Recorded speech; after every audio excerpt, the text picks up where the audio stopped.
এই ডেন্ডিখোর ছেলের হাসি দেখে আমাদের বাংলাদেশের 90% মেয়েরা আঙ্গুল দিয়ে হস্তমৈথুন করে ফেলছে। মানে ভাই এগুলো কি চলতেছে? কেন? প্রত্যেকটা ফিডে মানুষ বোকাচোদার মতো হাসতেছে মাদারচোদার বাচ্চারা। আর ভাবতেছে তাদের হাসি দেখে অন্যরা ক্রাশ খাবে। লাউডা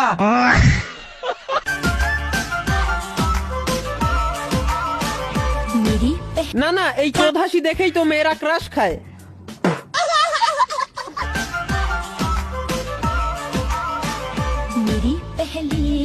দেখেন ক্রাশ বয় উড়ন্ত নুনু নিচে আসেন।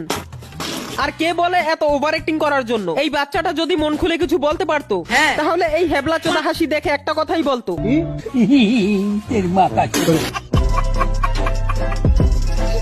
মেয়েরা তোমাদের সকলের হাসি ক্রাশটা এখন আমার কাছে। দেখেন খ্যাত মার্কা আন্টি সবার ক্রাশ না, শুধু এই ধরনের অ্যাস্থেটিক নিব্বিদের ক্রাশ। ক্রাশ তো তোর বন্ধুরা না, তোর বাপেও খাবে। ওরে বাবা রে, খোকা মারছে তো মারছে, পুরো জাত গোষ্ঠীর মারছে।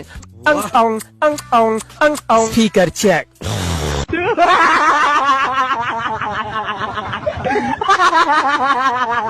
দেখেন এই হাসির প্রতিযোগিতায় মেয়েরাও কোনো জায়গা থেকে পিছিয়ে নেই। ভাইয়ের গাজার সাথে রং চাকে খাওয়াইছে, মানে এটাও কি হাসি?